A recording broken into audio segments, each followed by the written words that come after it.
Salut tout le monde, merci de regarder cette petite vidéo, j'espère que vous allez bien. Aujourd'hui, on se retrouve pour un petit on scrape ensemble, quoi dire comme nom, comme titre à cette vidéo. Mais voilà, j'ai fait récemment, vous l'avez vu, le Basic 2020 volume 2. Si jamais vous ne l'avez pas vu, je vous remets ici en petit i le lien vers la playlist où il y a le Basic 2020 volume 2, il y a le volume 1, il y a les présentations finales d'autres albums. Bref, vous avez tout dans la barre de description ou dans le petit. Et puis aujourd'hui, j'ai cette version blanche, parce que oui, il y aura deux versions, une version blanche avec les papiers Winter Tales de chez Stamperia, et puis une version noire avec des papiers de chez Action Noël de cette année. Et pour réaliser cet album, j'ai que deux blocs de 20-20, et puis des die cuts, mais bon, voilà, je pense pas trop m'en servir, je suis pas trop fan des die cuts finalement, de chez Stamperia. Et puis pour aller avec, j'ai du Florence, du River, même si c'est pas le papier le plus qui va le mieux avec. D'ailleurs pour info, j'ai vu des vidéos avec où c'était le papier glacier de chez Florence qui va super bien avec, pour information. Donc voilà, je vais me servir de ça aujourd'hui et je vais vous montrer déjà tout d'abord, peut-être que ça sera la seule chose, peut-être je vous montrerai autre chose, je ne sais pas. Mais on va s'atteler à la couverture parce que j'ai une idée. Mon idée pour cette couverture, c'est évidemment de ne pas faire un truc simple. J'ai du mal avec les trucs simples.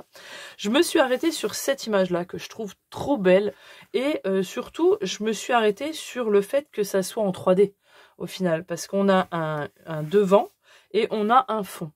Et on a surtout quelque chose de linéaire. Je me suis dit, on va peut-être faire un truc en 3D avec ça, ça va être pas mal. Et comme j'ai deux blocs, je pense que je vais me servir de deux pages parce qu'il y en a une que je vais laisser en fond et l'autre que je vais découper pour avoir justement ce devant là, ces colonnes, cette balustrade et la petite nana là, que je vais mettre justement en 3D. J'hésite d'ailleurs à en faire un shaker, faire le fond en shaker du coup.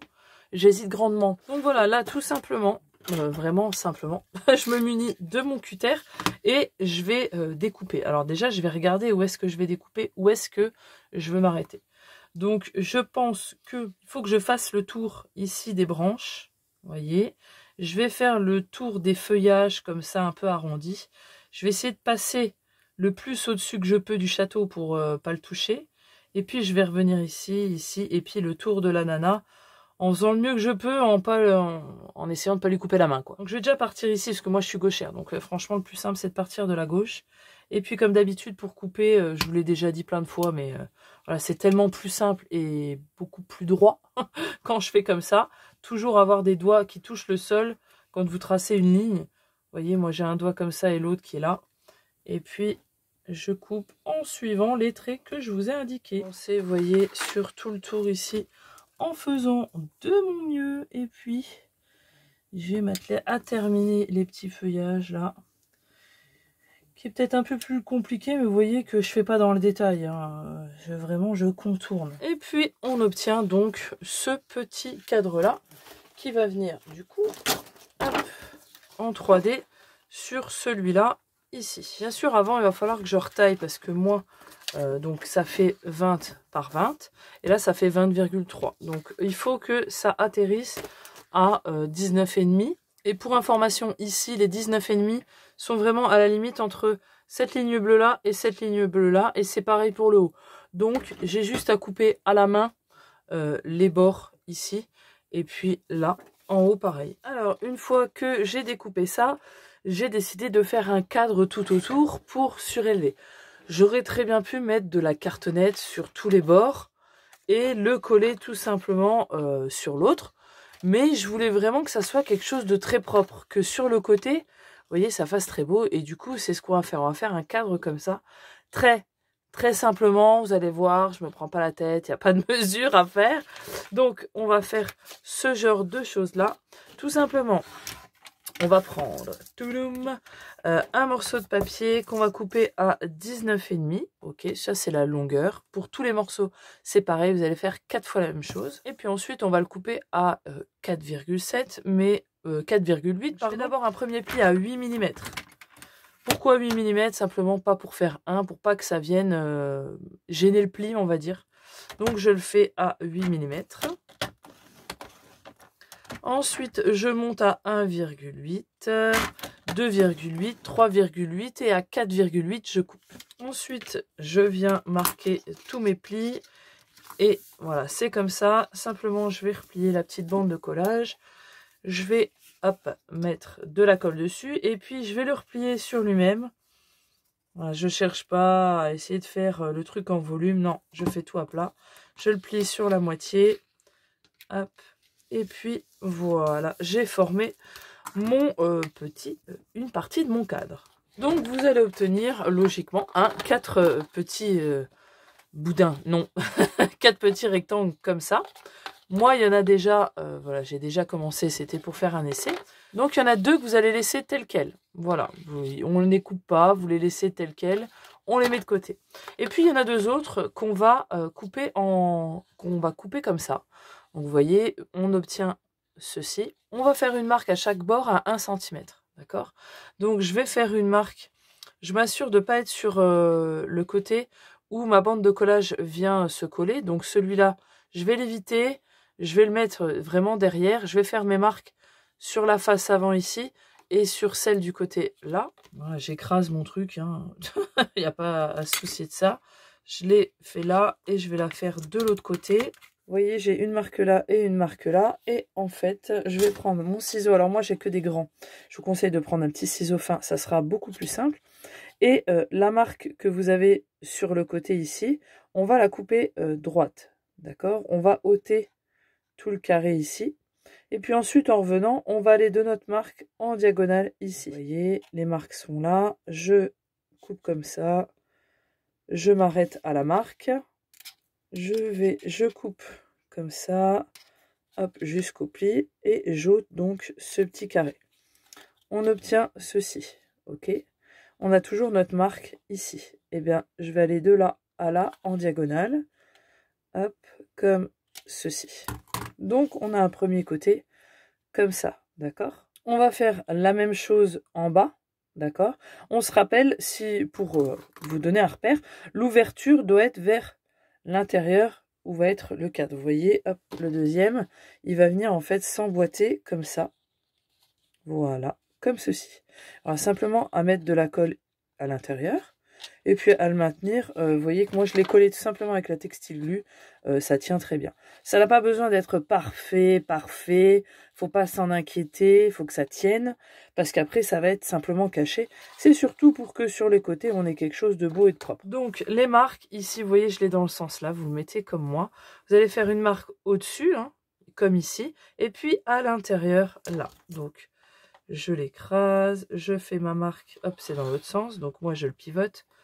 Vous voyez, vous l'avez comme ça. Je fais ma marque à 1 cm. Je le pivote vers le haut. Et c'est sur le côté là où on a découpé. Vous vous repérez comme ceci. Vous faites votre marque à 1 cm. Donc je suis toujours là où j'ai enlevé, j'ai ôté mon petit carré. Je vais faire exactement la même chose. Voilà, hop, j'ai ôté le petit carré. Maintenant, je vais partir d'ici pour aller à la diagonale en bas. Ok, donc je pars de là et je vais à la diagonale comme ça. Voilà ce que vous devez obtenir. Ok, et ça, vous le faites 2 fois. Et puis ensuite, vous avez compris que vous devez assembler. Donc, un morceau qui est plein, vous voyez, qui vont aller en haut, en bas. Et ça, ce sont nos côtés. Ok, donc je mets de la colle à l'intérieur sur la petite bande. Là, c'est vraiment bien pratique. Hop. Et puis là, vous voyez, on mesure pas, on coupe comme ça. Je trouve que franchement, c'est beaucoup plus simple. On s'enquiquine pas. Et puis, on le rentre à l'intérieur. Et alors, on fait attention quand même d'être un minimum d'équerre, hein, que ce soit à peu près carré. On appuie, on le maintient le temps que la colle sèche. Et puis après, on n'a plus qu'à mettre celui-là. Voilà, là, c'est sec. Ce que je vais faire, c'est que je vais les faire quand même un par un. Parce que la colle, la textile glue, elle sèche quand même assez vite. Donc, hop, j'y vais comme ça, voilà, simplement, hein, je l'aligne le bord ici contre mon bord pour que ça fasse un bel angle. Et franchement, je suis plutôt contente parce que c'est le prototype et ça rentre plutôt pas mal. Là, je vais faire délicatement parce que mes côtés ne sont pas encore secs à 100%. D'ailleurs, oui, c'est en train de s'enlever. Voilà, bon, bah, tant qu'à faire, faites les deux en même temps. Hein. Je sais pas vous, mais moi, je suis plutôt contente de moi. Alors, hop, on va reprendre ça. Et en fait, là, vous avez compris que moi, je vais mettre ça en fond. Donc je l'ai bien coupé, hein, j'ai enlevé les petits bords là, en m'arrêtant à la ligne bleue. Ça va être mon fond, ok. Ça va venir, vous voyez peut-être pas bien parce que du coup il est pas droit. Hop, ça va venir au-dessus, d'accord. Et puis, normalement ça doit faire la même taille, croisons les douilles, mais ça m'a l'air d'être pas mal. Et puis ça va venir par au-dessus. À partir de ce moment-là, vous avez deux options. Soit vous collez votre cadre sur votre fond de papier, ok. Ce fond de papier viendra se coller sur votre structure. Et vous pouvez, en mettant de l'acétate au dos de votre découpe, ici, vous pouvez créer ainsi un shaker. Moi, c'est une technique que je vais pas faire finalement. Ouais, pas de paillettes. Parce que tout simplement, l'espace est trop grand. J'ai pas envie, franchement, de m'enquiquiner. J'ai plus envie de jouer sur l'effet de 3D. Parce que là, ça fait un énorme espace de shaker. C'est possible, hein. Vous pouvez faire tout à fait comme j'ai fait dans l'album Magic, je vous mettrai le lien en barre d'infos. Pour la couverture, j'avais fait un stop en fait avec de la cartonnette pour que les sequins n'aillent pas jusqu'en bas, pour que ça reste à un endroit défini. Ça, c'est possible, vous pouvez le faire. Mais moi, je vais plutôt reposer ça comme ça sur le dessus. Et puis, je vais jouer avec de la 3D. Donc là, j'ai déjà sorti des die cuts qui m'intéressent, parce que les autres, je les trouve pas particulièrement très beaux. Mais voilà, toutes les petites étoiles comme ça, je vais rester dans les mêmes tons. Puis, je vais en mettre au fond. Je vais en mettre plus contre ma découpe, comme ça, pour vraiment jouer sur un effet de 3D. Donc là, je pense ce que je vais faire déjà, c'est que je vais coller le cadre sur mon fond de papier. Maintenant, une fois que c'est comme ça, je peux déjà venir coller par rapport à mon devant ce que je veux mettre en fond. Donc là, voilà, c'est à vous de voir un petit peu ce que vous voulez mettre. Vous voyez, pour que ça ressorte un petit peu ici. Mais pour en mettre aussi là. Et puis moi, je pense que je vais faire une déco de ce côté. J'avais une petite fleur en calque qu'on m'avait envoyée. Voilà, donc je pense que ça va très bien, c'est très glacier et tout, je trouve que ça va super avec. Donc je vais mettre là, je vais peut-être mettre une fleur en die cut un petit peu cachée derrière, une plus petite sûrement. J'ai ces décos là, ces petits flocons qui en fait sont des boutons, voilà, et en fait il y a juste à couper le truc derrière. Vous voyez, hop, ça s'enlève tout seul et puis ça peut faire une déco supplémentaire. Que d'ailleurs je peux mettre sur le fond comme ça. Je veux pas trop empiéter sur le paysage et je veux vraiment pas en mettre non plus 3 tonnes. Je progresse sur l'avancement et je me dis que il faut vraiment faire... Enfin, il faut vraiment... Non, vous faites ce que vous voulez. Mais je trouve, moi, que c'est mieux qu'il y ait quand même des parties qui aillent vers l'intérieur pour faire un peu un effet d'optique, je sais pas, de zoom un peu comme ça. Je pense que je vais mettre, je sais pas encore, j'hésite avec les flocons ou pas, mais je trouve qu'il manque quelque chose ici. Et comme j'ai des éléments qui sont en plastique comme ça, et les autres aussi, je vais tout coller avec le Glossy Accent.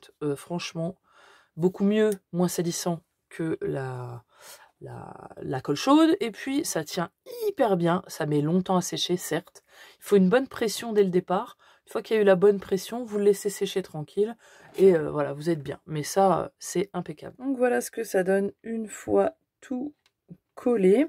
Et puis maintenant, ce qui me reste à faire, c'est plus qu'à le coller donc sur la face avant. Alors, ce que vous pouvez faire aussi avant de le coller sur votre structure, voyez, moi je vais le coller pleinement parce que simplement j'ai pas d'aimant. J'ai pas d'aimant assez épais, assez costaud. Vous pouvez faire comme cet album là, j'avais fait la couverture, un cadre comme ça. Alors pas la même technique, pas la même chose, et je l'avais aimanté. Donc comme ça, vous voyez, il tient parfaitement. Si on met des bons aimants, ça tient bien. Et quand vous voulez regarder votre album, eh bien, vous pouvez poser à plat sans avoir peur d'abîmer votre déco en 3D. Donc, voilà, ça c'est une option. Moi, je vais pas le faire parce que j'ai pas d'aimant. Donc tout simplement, je vais coller mon cadre dessus. Moi, je ne sais pas ce que je vais mettre encore comme fermeture, si je vais mettre un ruban ou pas. Dans tous les cas, c'est pas grave, hein, le ruban, je pourrais le mettre à l'intérieur, il n'y a pas de problème. Et voilà ce que ça donne pour une petite déco de couverture, un petit peu originale. Ça change un peu, sans être non plus trop compliqué. Donc voilà, c'était la petite déco de la couverture. Moi, je vais m'atteler à l'intérieur. Et puis, ma foi, je vous retrouverai dans la prochaine vidéo pour la présentation finale de cet album. Je vous fais des bisous. Ciao, bye bye.